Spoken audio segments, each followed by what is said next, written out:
लोहा कंधार येथे आपल्याला उमेदवारी वंचिततर्फे जाहीर झाली, याच्या संदर्भात आपण काय सांगू शकतो?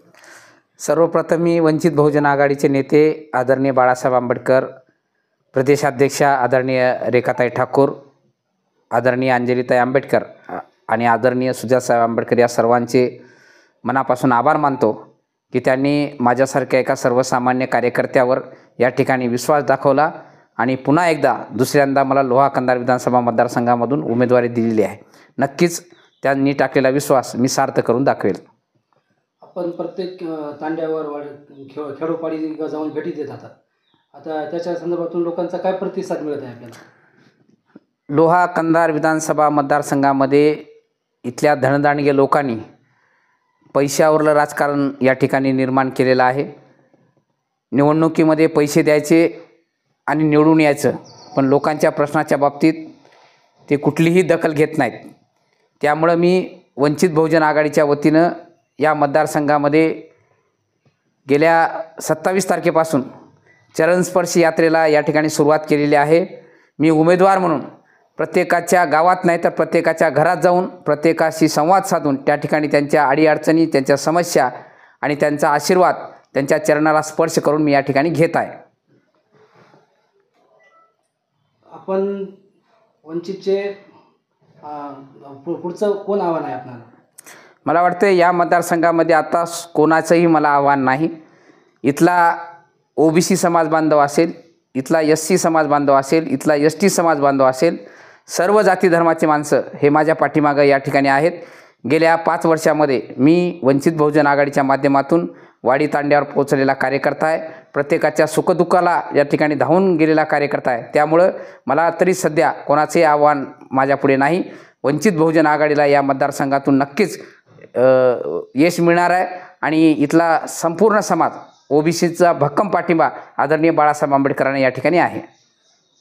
आपले सहकारी चंद्रसेन पाटील यांनी आपल्याला उमेदवारीची जाहीर होण्याच्या अगोदर आपल्यासोबत काम करू असं आश्वासन दिलं होतं आणि त्यांचं नंतर वेगळं रूप आपल्याला दिसत आहे. काय सांगू शकता याच्यावर? खरं तर इथल्या सगळ्या OBCच्या संघटनांनी, इथल्या OBCच्या जनतेने अनेक बैठका घेतल्या आणि त्या बैठकीमध्ये आदरणीय बाळासाहेब आंबेडकरांनी OBCचं आरक्षण वाचवण्याची भूमिका घेतली. त्यामुळं कुठल्याही पक्षाला पाठिंबा न देता इथल्या संपूर्ण OBC समाजानं आदरणीय बाळासाहेब आंबेडकरांच्या पाठीशी उभा राहण्याचं आश्वासन या ठिकाणी दिलं होतं. तशा बैठकांमधून ठरावही पास करण्यात आलेले होते आणि लोकसभेच्या नंतर या मतदारसंघामध्ये OBCची लाट निर्माण झाली. मग त्यामध्ये आदरणीय डॉक्टर संजय पवार सर, जिल्हा परिषदेचे सदस्य चंद्रसेन पाटील, डॉक्टर राम केंद्रे आणि आम्ही 4 जणं वंचित बहुजन आघाडीकडे तिकिटासाठी मागणी केली होती आणि आम्ही 4घांनी निर्णय घेतला होता. सगळा अधिकार आदरणीय बाळासाहेब आंबेडकरांना दिला होता की बाळासाहेब ज्या उमेदवाराला तिकीट देतील त्यांचा बाकीच्या उमेदवारांनी त्यांचा प्रचार करावा असा आमचा निर्णय झालेला होता. आदरणीय बाळासाहेब आंबेडकरांनी पक्षनिरीक्षक सर्वजित बनसोडे यांनाही या ठिकाणी आमचा विचार, OBCच्या लोकांचा विचार ऐकण्यासाठी पाठवलं होतं. त्या दिवशीसुद्धा सगळ्या उमेदवारांनी बाळासाहेब जो निर्णय घेतील तो सगळ्यांना मान्य राहील आणि सर्व अधिकार बाळासाहेब आंबेडकरांना दिले होते. आदरणीय बाळासाहेब आंबेडकरांनी माझ्यावर विश्वास टाकून या ठिकाणी मला उमेदवारी दिलेली आहे. मला आशा आहे की दिलेला शब्द बाकीचे सर्व उमेदवार पाळतील आणि ते वंचित बहुजन आघाडीच्या स्टेजवर येऊन या ठिकाणी प्रचार करतील. माळाकुळीच्या स्टेजवरून सांगितलं, साहेब कोणालाही उमेदवारी द्या आणि मी तुमच्या पाठीशी उभा राहील. असे आपल्याकडे व्हिडिओ आहेत.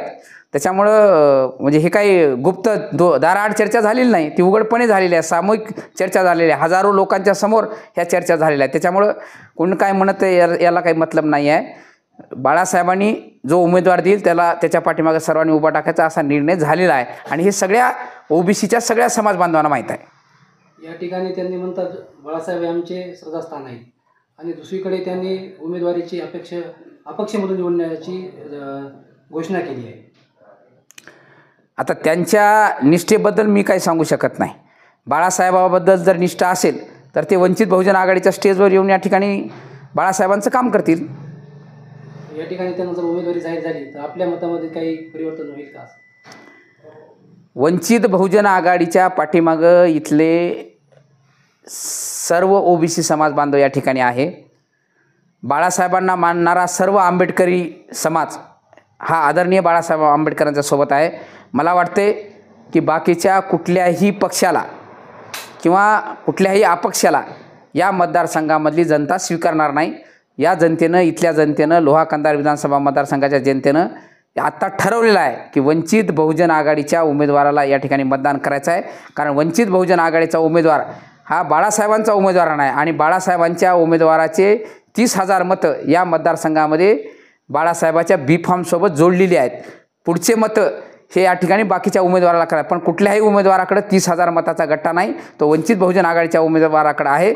त्यामुळं सगळ्याच जड उमेदवार हा वंचित बहुजन आघाडीचा या मतदारसंघामध्ये राहणार, पण त्याच्यामुळं बाकीच्या कोणालाही या मतदारसंघामध्ये मला वाटते तेवढी काही जनता स्वीकारणार नाही. या ठिकाणी अनेक आजी माजी भावी आमदार या ठिकाणी थांबले आहेत, त्यांना आपण कसं पुढे जाणार सामोरे? आजी माजी भावी सगळ्याला जनतेनं बघितलेलं आहे. प्रत्येकाला या मतदारसंघामध्ये इथल्या जनतेनं संधी दिलेली आहे. ती चिखलीकर साहेबांना दिलेली आहे, ती धोंडगे साहेबाच्या घराण्याला दिलेली आहे, ती चव्हाण साहेबाच्या घराण्याला दिली आहे, गेल्या वेळेस आमदार श्यामसुंदर शिंदे साहेबांना दिलेली आहे.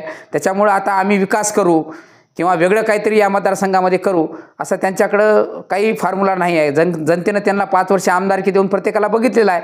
या मतदारसंघाचा किती विकास झाला हे लोकांना बघलं. आता वेगळं काही ते जनतेसमोर जाऊन सांगण्याचं मला वाटते त्याच्यामध्ये काही अर्थ राहणार नाही. यावेळेस नवीन चेहरा, नवीन उमेदवार आणि नवीन विकास या दृष्टीने या मतदारसंघामधली जनता आहे आणि या मतदारसंघामध्ये आता लोकांनी वंचित बहुजन आघाडीच्या पाठीमागं उभा टाकायचं ठरवलं आहे. या मतदारसंघामध्ये 2024च्या निवडणुकीमध्ये वंचित बहुजन आघाडीचा उमेदवार मताधिक्यानं या ठिकाणी निवडून येणार आहे.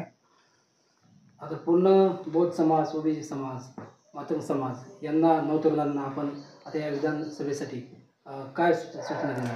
मी सर्व इथल्या आंबेडकरवादी विचाराच्या कार्यकर्त्यांना, इथल्या जनतेला, इथल्या ओबीसी समाज बांधवांना, इथल्या ST समाज बांधवांना, इथल्या समस्त बहुजन समाजाला अशी विनंती करतो की ही निवडणूक आपल्या अस्तित्वाची निवडणूक आहे आणि ही अस्तित्वाची निवडणूक आपल्याला जिंकायची आहे. आदरणीय बाळासाहेब आंबेडकरांचं 70 वर्ष वय झालेलं आहे. मला वाटते वंचित बहुजन आघाडीसाठी ही निवडणूक अत्यंत महत्त्वाची आहे, कारण 24ची निवडणूक आमच्यासाठी करो या मरोची आहे. त्यामुळं सर्व आंबेडकरी जनतेनं, इथल्या ओबीसी समाज बांधवानं वंचित बहुजन आघाडीच्या पाठीमागं उभा टाकायचं आहे. आपल्या मतामध्ये कुठलंही विभाजन होणार नाही याची काळजी आपण सर्वांनी घ्यावी अशी विनंती आपल्या या चॅनलच्या माध्यमातून सर्व समाज बांधवांना, सर्व माझ्या मतदार राजाला करतो आणि थांबतो. जय भीम, जय बसव, जय शिवराय, जय मल्हार.